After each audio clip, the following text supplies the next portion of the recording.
प्यारे बच्चों, class 11th Hindi elective का एग्ज़ाम 18/6/2022 को आपका हो चुका है। उसी का मैं आंसर आप लोगों को इस वीडियो के माध्यम से बताऊंगा। अपने चैनल इकोनॉमिक्स प्लस पर नए हैं तो चैनल को ज़रूर सब्सक्राइब कर लें, घंटी के आइकन को दबाकर ऑल नोटिफिकेशन ऑन कर लें, क्योंकि जब भी मैं वीडियो डालूंगा सबसे पहले आपको नोटिफिकेशन चला जाएगा। साथ ही हिंदी इलेक्टिव के बच्चों तक यह वीडियो जरूर शेयर करें। तो चलिए हम लोग आज कुछ नया सीखते हैं।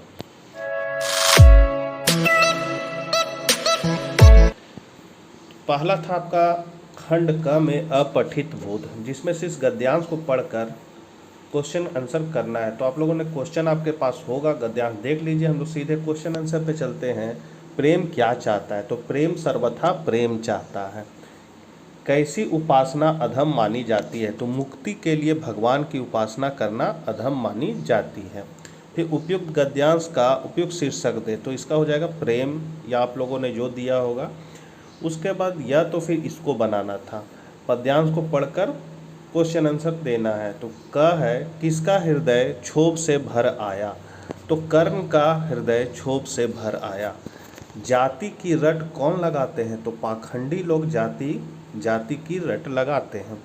उपयुक्त गद्यांश का उपयुक्त शीर्षक लिखे, तो रश्मि रथी से ये लिया गया है बच्चों। फिर है अभिव्यक्ति और माध्यम तथा रचनात्मक लेखक।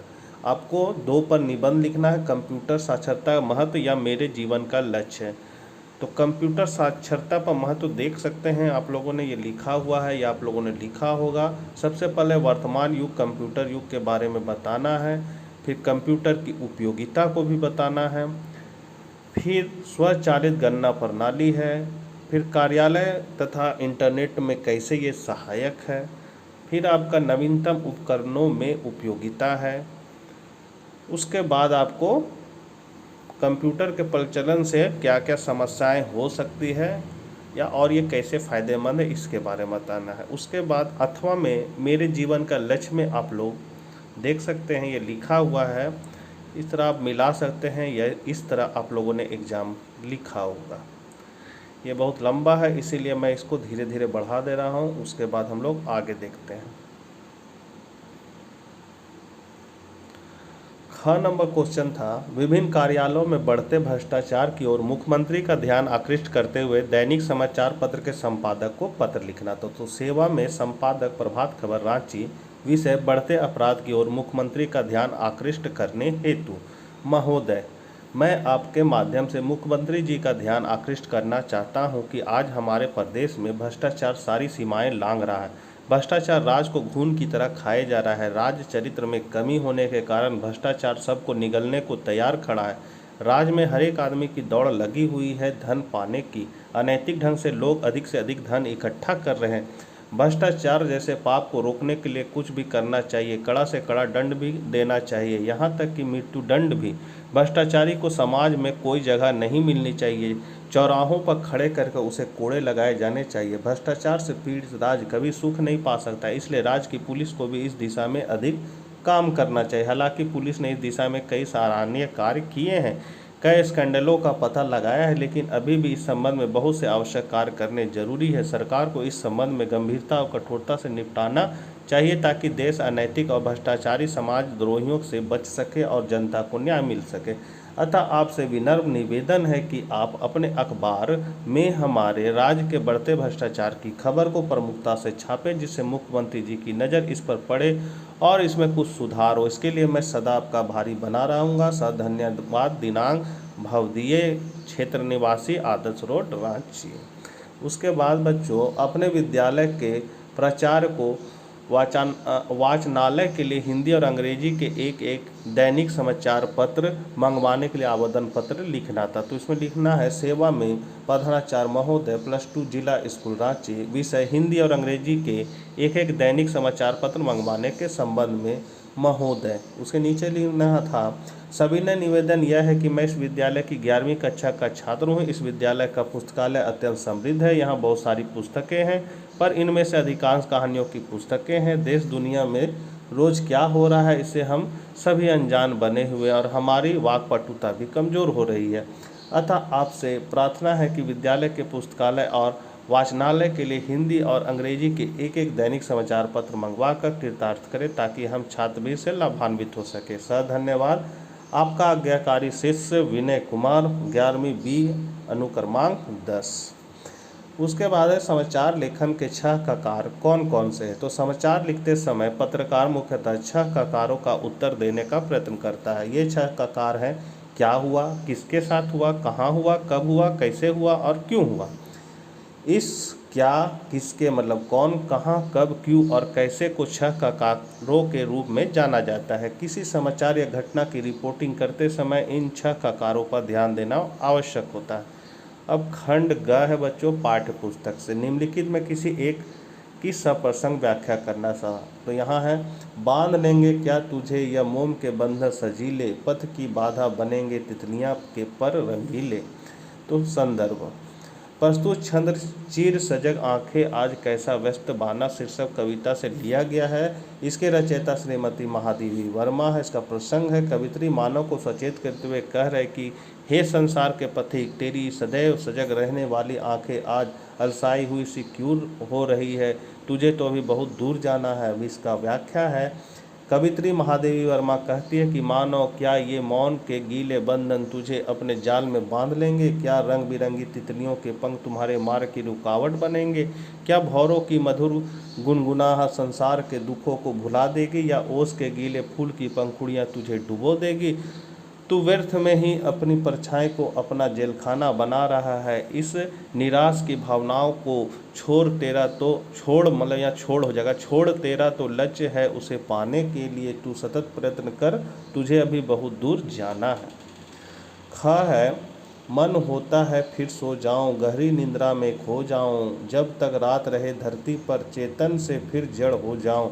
तो इसका भावार्थ है बच्चों, प्रस्तुत पंक्तियाँ नींद उचट जाती है कविता से उद्धृत है, जो कवि नरेंद्र शर्मा जी के द्वारा रचित है। इन पंक्तियों के माध्यम से कवि कहते हैं कि समाज में घोर अंधेरा देख मन करता है कि फिर से गहरी नींद में सो जाऊं। जब तक कि समाज में अंधेरा रहेगा, जागृति नहीं आएगी, तब तक मैं स्थिर रहूँगा।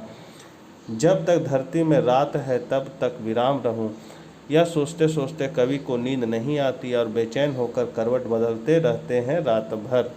उसके बाद है बच्चों, 2 प्रश्नों के उत्तर देना था, 3-3 नंबर का था। क है, जाग तुझको दूर जाना कविता में कवित्री महादेवी वर्मा मानव को किन किन विपरीत स्थितियों में आगे बढ़ने के लिए उत्साहित कर रही है।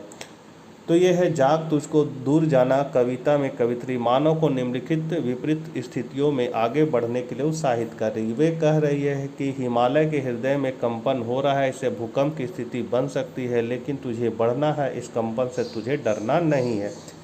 ख है, प्रलय की स्थिति बन गई है, ऐसी स्थिति में मनुष्य घबरा जाता है, तुझे निरंतर बढ़ना है।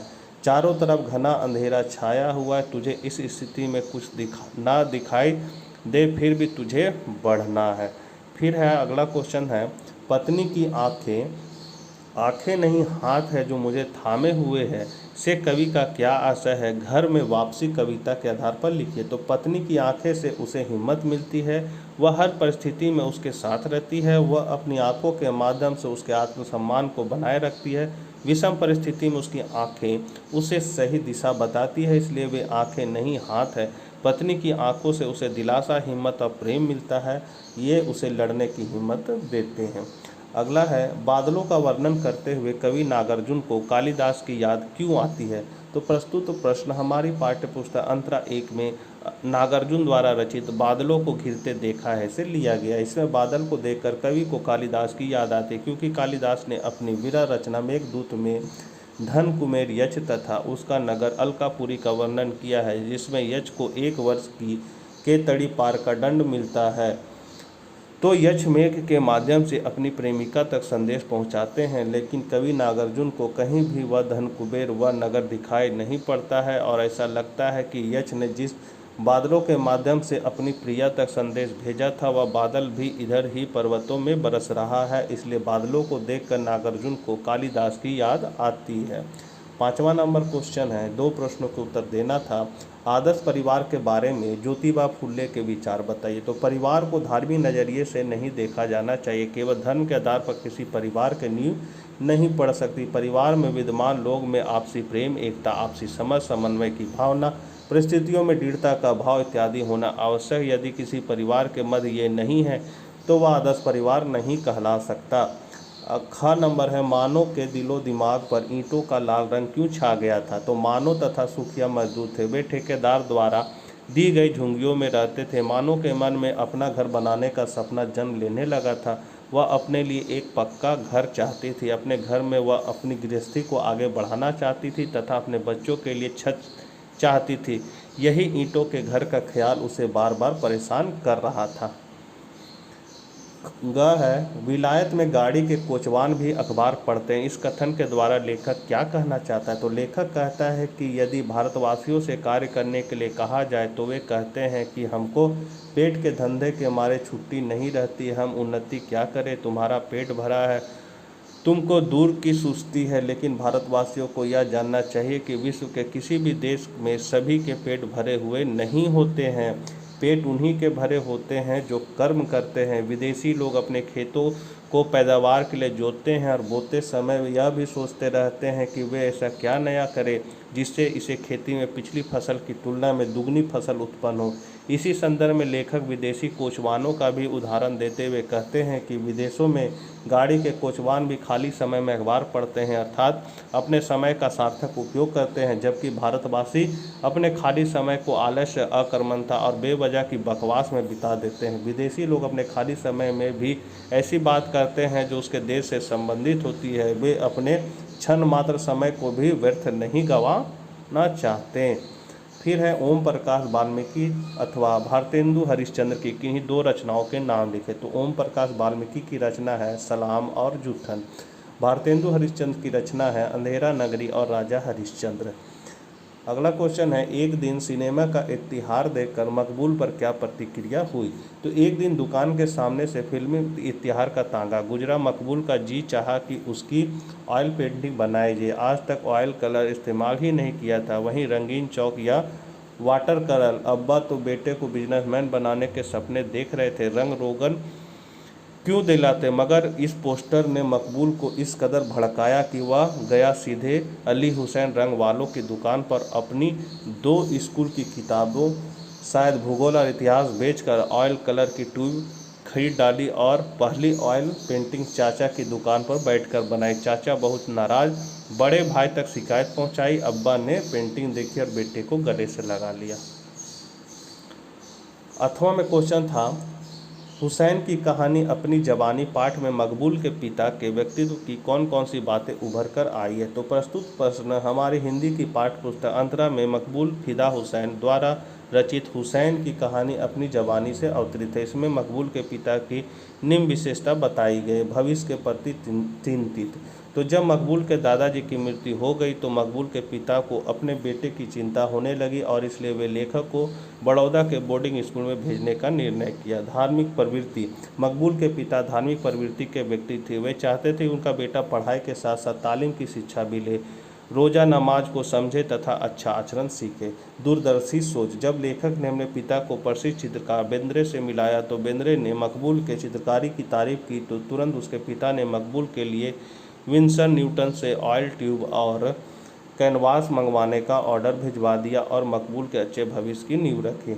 8वां नंबर क्वेश्चन था बच्चों, दुकान पर बैठे बैठे भी मकबूल के भीतर का कलाकार उसके किन क्रियाकलापों से अभिव्यक्त होता है। तो मकबूल दुकान पर बैठने के बाद भी ड्राइंग तथा पेंटिंग करने में अपना सारा ध्यान लगाता था। वह गल्ले का जबानी हिसाब रखता था। इसके साथ वह अपने आसपास व्याप्त जीवन को 20 स्केचों में उखेरता था। इस तरह वह अपने आसपास आने जाने तथा उठने बैठने वाले लोगों के स्केच को बनाता था। इसमें घूंघट ओढ़े, मेहतराइन, पेंच वाली पगड़ी पहने तथा गेहूं की बोरी उठाने वाला मजदूर, सिजदे के निशान व दाढ़ी से युक्त पठान तथा बकरी के बच्चे का स्केच बनाया करता था।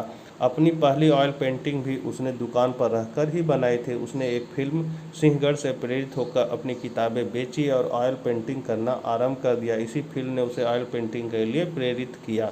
इसी का 8वां में क्वेश्चन था, मकबूल बचपन से गुमसुम सा क्यों रहने लगा। तो लेखक को अपने दादाजी से बेहद लगाव था, लेकिन दादा की मृत्यु के बाद वह गुमसुम रहने लगा। वह दादा के कमरे में बंद रहता था, वह सोता भी दादा के बिस्तर में, वह भी दादा की भूरी अचकन ओढ़कर मानो दादा उसके साथ सो रहे हो। वह किसी से बातचीत भी नहीं करता था। तो बच्चों, ये था आपका 18 तारीख को जो आपका एग्ज़ाम हुआ था, उसके प्रश्न का उत्तर आप लोग एक बार मिला लीजिए।